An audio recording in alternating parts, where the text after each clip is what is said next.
Hello everyone, my name is Deniz Yılmaz Güç. I've come from Ayazar Şık School, and today, as all of you already know, I'm here to talk to you about the topic of being a unique individual. Whether you want to be an athlete, a singer, or have fame, I think everybody here already knows that in today's world, if you want to be known and differentiate yourself, that is necessary to be a unique individual. Before getting to my main ideas, I first want to explain what being unique actually is.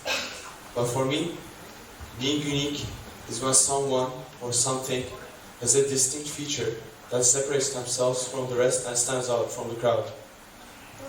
This can either be a plant that has blue leaves or a person who has green hair. But don't forget, uniqueness doesn't just come from physical appearance. It can also come from your thought process or what you think. Now, I want to talk about what you can do to be a more unique individual and differentiate yourself. To start off with, in my opinion, one of the most important aspects of being a unique individual is finding comfort in the uncomfortable. I think this is really important because nobody wants to be in an uncomfortable situation. And on top of this, I think you should always try to take on challenges with a positive attitude. Maybe you have a math test that you think you for sure failed, or maybe you have a match against a rival team that is far stronger than yours. In my opinion, another very big difference maker is being always open to new activities and experiences.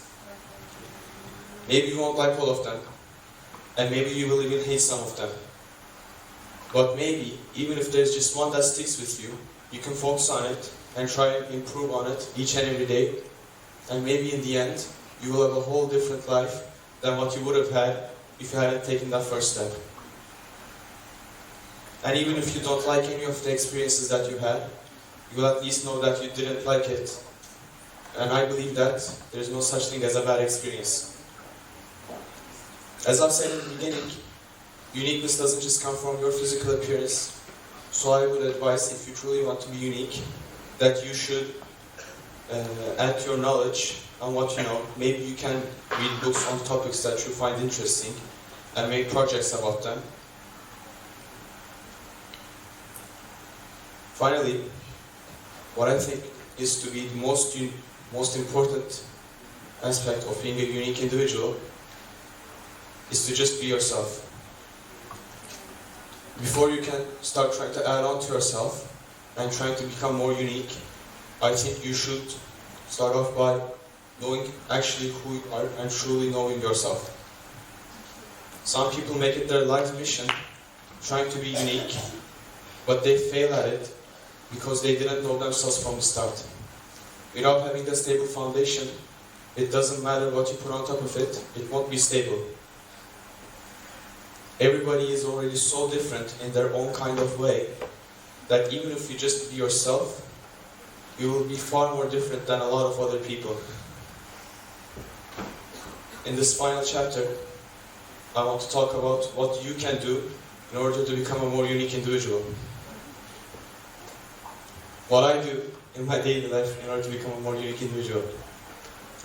Well, for starters, I always try to take on challenges, and from a young age, I've always been open to new experiences. Some of the experiences and activities that stuck with me throughout the years are building and flying drones, painting murals, playing the guitar, skiing, and I also translate English books to Turkish. From these I have made new friend groups and grown as a person as a whole and become a more knowledgeable and experienced individual. Without these, I wouldn't be who I am today, and these all contribute to my daily life in a positive way. Another thing that I do is that I always try to take on challenges with a positive mindset. Because I know when that challenge is over and I made it through, I will come out as a more experienced, a more knowledgeable version of myself. And a quote by an American writer says, "Tough times never last, only tough people last." In closing, I want to first start off with thanking all of my teachers who enabled me and helped me get here and helped me share my thoughts with all of you. I also want to thank the TED organization and Işık Schools for organizing this event. But I most of all want to thank all of you, the listeners, for having the time to listen to me. I hope I was able to communicate effectively and get my thoughts across to you in an efficient way.